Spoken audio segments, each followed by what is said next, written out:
What's up, guys? It's me, JellyKnees, and I want to talk to you guys about something I talked about briefly yesterday's video, but I want to go into more depth about the blog post updates that I showed you guys very briefly, but I want to kind of go into in depth a little bit on each one. So get subscribed. Let's get into this.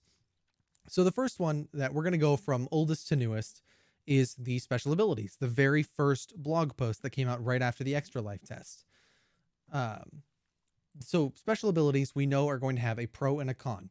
For instance, Dante in the Extra Life test had a kind of volley of shots in a specific direction, but at the end of it could not cast abilities or auto attack for a certain amount of time afterwards.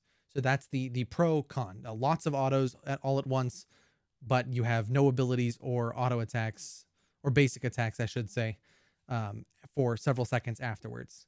So that's the pros and cons for Dante specifically.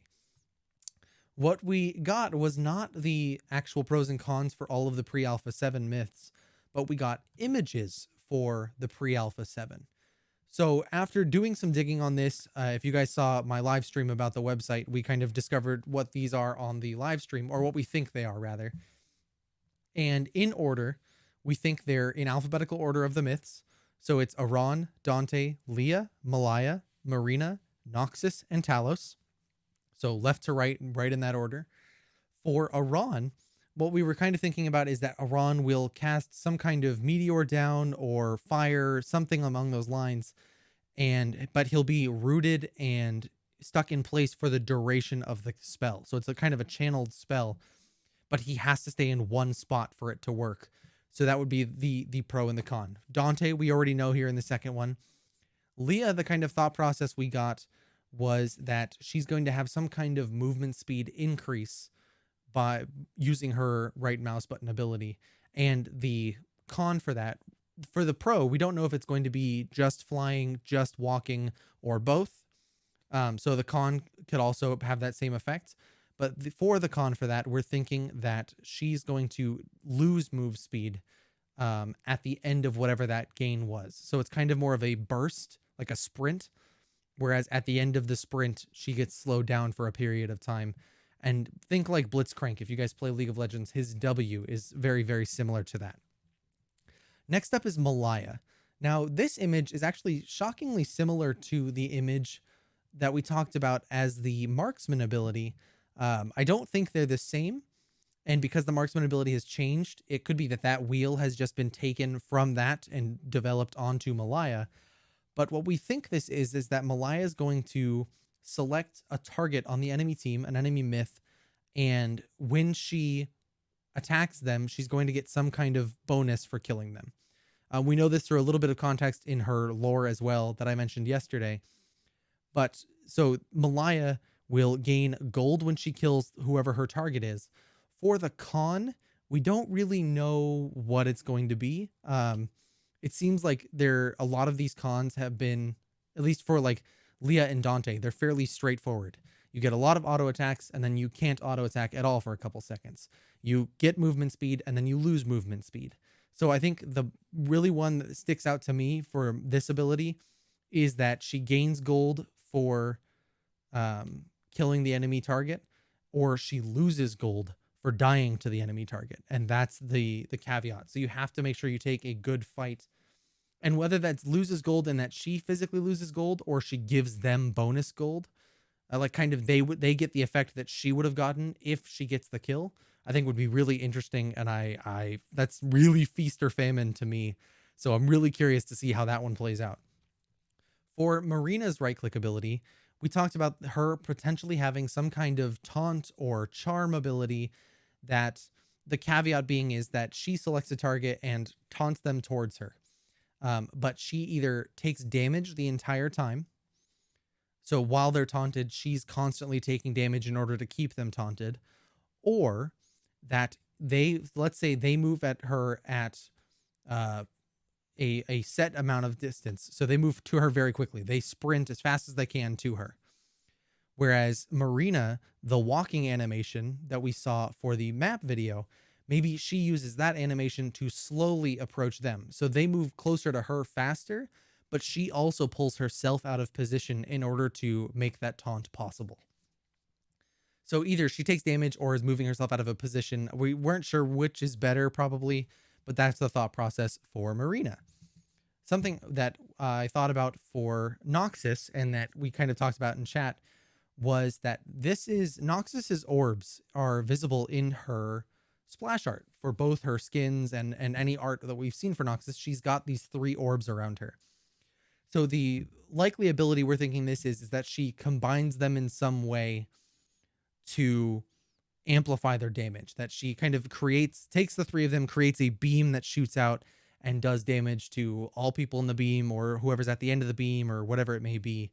So we're really curious to see what that is. As for the con attached to it, we're thinking that it's probably going to be some kind of silence, that she casts this but then can't cast other abilities, because we think that these orbs are going to be her focus for her abilities. So if they get overheated, she's going to be stuck without them for a period of time and maybe can just basic attack instead of being able to cast all of her abilities and things like that. Something interesting that was mentioned in chat that could be really cool is that she's silenced so that after this attack, her orbs kind of scatter and fall to the ground. So when they do that, Noxus has to physically go around and pick up each orb before she can start casting abilities again. So it'd be kind of like a little mini game in it, but it would be a really cool thing to see, that you as an enemy against a Noxus can see like, oh, her orbs are there, there, and there. If I zone her off of one of them, she can't cast her abilities again, or maybe it's for a certain amount of time. It's either pick up the orbs or wait 5 seconds. So either or I think would be really, really cool to see. And the last one is Talos. We think Talos is going to have a very similar kind of deal to Leah, but instead Talos is going to go into like a rage mode or a frenzy and go feral on whatever's going on. So he's going to gain damage and armor and attack speed and potentially movement speed as he rushes in to go do massive damage to somebody. But at the end of it, he's going to lose all of those stats further. So he won't just go back to normal. He'll actually be negative those stats for a certain amount of time. So he'll be more susceptible to attacks. He'll be slower. He can't basic attack because he's fatigued or whatever it may be, does less damage, something among those lines. It's kind of what we're thinking for Talos in that regard. But guys, any of these are all just speculation other than Dante's. So please, I would love to hear what your guys' thoughts are on these special abilities here and what that could possibly mean and have implications for the rest of the kits as well. The next image is the items. So the items image we got, this is the original one from the post. There's the slots 3 and 4 are empty. The interesting thing is that when we got the website, the new item image looked like this. So we actually moved those potions to slots 3 and 4, and then 1 and 2 are taken up by something else. So we know that the familiar ability and loadout ability are a thing in Ethereal. My guess is that that's what these are. If I had to take a deeper guess into these, it looks like the number 2 slot ability is the Owl familiar ability, and it looks like it's going to be some kind of either attack or movement speed increase in the air, which I think either one would be very, very cool. You send the Owl out to do a little bit of damage or whatever it may be. And then the 1 ability, I think, is the Protect loadout. If I had to pick one, I think it's the Protect loadout or the Reinforcement loadout ability, in that you've got this kind of shield appearing around somebody, and whether it could be that I give a shield to an ally, or it could be I'm giving a shield to myself to help bolster my defenses for the reinforcement part of it. But still very interesting to see how this is going to work. We're going to have the 2 consumables and the 2 spells at the same time. Now, to go a little bit more in depth, this class ability, we'll call it the reinforcement class ability, is what you would replace if you're going to be a jungler or a support. In order to build the mark or mask items, you will need to have the mark ability or the mask ability, which you will choose in the loadout before you even load into a game. So, but that will replace this shield ability, whatever it would be, in order to take the mark ability or mask ability. Next up, we have this gift that we got, which was about progression. and account progression, rank progression, mastery progression, the whole 9 yards. So we've got one here, and then the rest are silhouetted, and then we've got the gems on the bottom. We made a whole video about the gems themselves. The website gave us this image. These look incredible, actually. My best guess as to what these are some or all of the account level progression icons. So as you level your account up, you will gain these progression icons toward that end, which I'm 100% down for. These look incredible. I love the scaling of it. This purple one is really, really nice. I couldn't tell you guys what the different ranks are going to be or what these are going to be called. The interesting thing that I noticed is that the gem little like brackets are still down here. You've got the brackets down here for the gems, and that's still here, but there are no gems.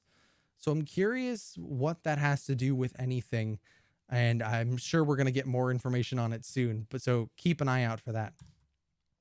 Next up is the familiars. We know about the 3 familiars. We've got the kind of astral ghostly shield bearer here.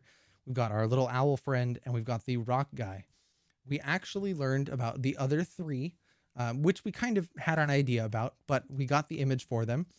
We've got this kind of robotic ball looking thing, the little mouse, and the robotic crab droid familiar. No information as to what their abilities are or anything like that, but I did think it was cool that we got to see the other half of the 3 that we didn't know. Now, keep in mind, they did say that there's going to be 8 familiars at the pre-alpha launch, so it'll be really interesting to see what the other 2 are in addition to these 6. The final thing I want to talk to you guys about is the weather. We talked about this very recently on the channel and kind of went over the rare events that might be possible.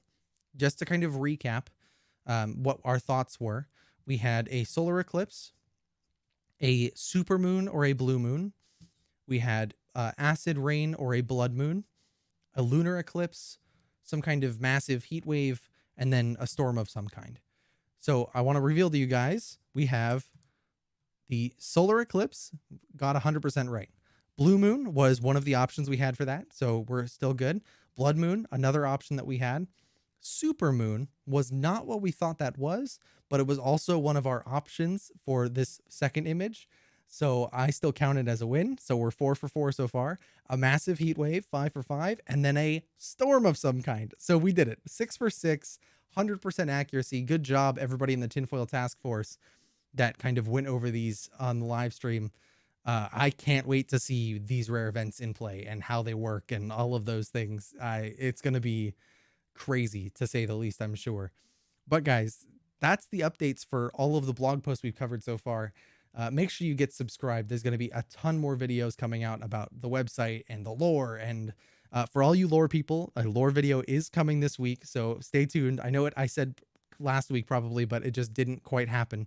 And now there's a lot more lore to go over. So lore is happening this week. I promise you guys it'll be out. But if you want to see more ethereal content, click right over here. If you want to see a video recommended just for you by YouTube, right on the other side, then click the icon above my head, get subscribed, and ring the bell, guys, to get all of this in the future. Leave a comment down below, and I'll see you guys in the next one.